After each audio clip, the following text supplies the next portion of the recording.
But first, we're going to Fear Factory while they're recording their new album. You get to see how it really was. I don't think we're much like any other band, really. I think we really set aside ourselves, and I don't think we've even pigeonholed ourselves over our records. The first record was a very, brutal record, and had all the death grind and industrial influences, and then that was pretty new, and my vocals were pretty new for that kind of music.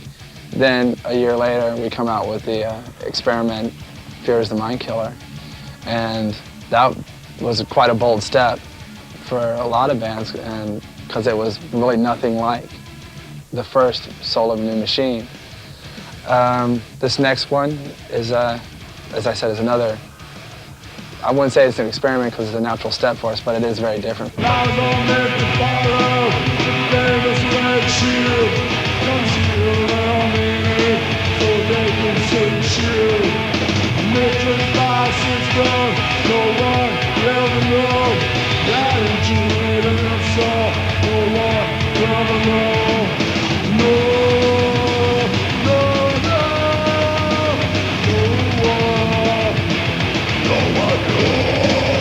The way I want this record to be presented to the public and to our audience is that I want it to be like a futuristic metal record. I want it to be something for the future, and as a step for Fear Factory, this was a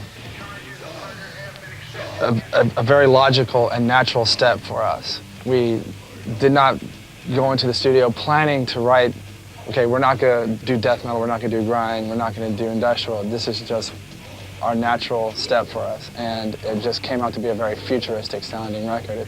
It could even go towards the cyber aspect. We're touching upon virtual reality within the whole packaging of this next record, and the music itself is virtual reality in the sense of like it's almost real pain, basically.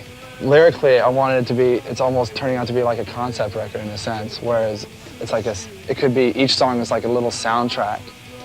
It takes a little synapse from somebody's life, and while that person's describing to you what their life is like, it could even be the same person the whole time, but just his aspect of his surroundings and how society has treated him.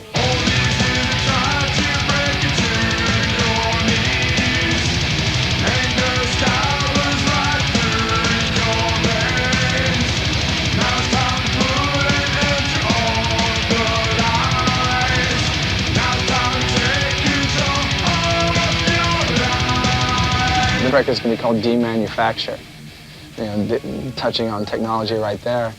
Technology into almost the human aspect, where there's so much technology in our daily lives and in the way we live that we're losing our humanity. We're becoming the machine that, that we're being taught to be.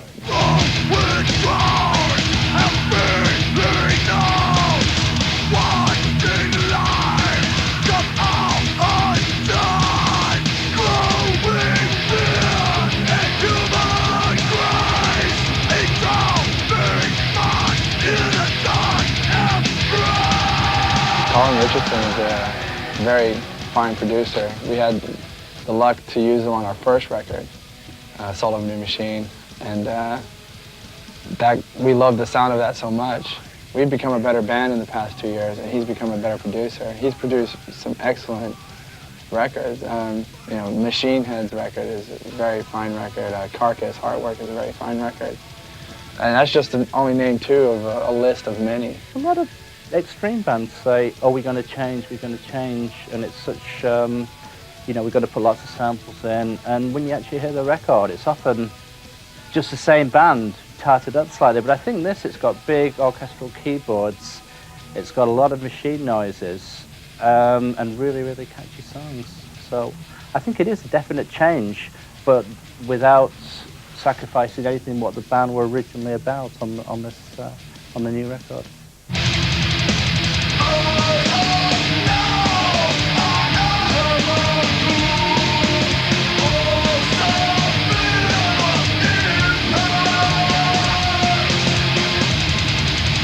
It's just a very definite non-death metal, non-grindcore, and non-industrial record. I don't even know how to describe it really. It's just, I guess you just have to hear it, wait and hear it.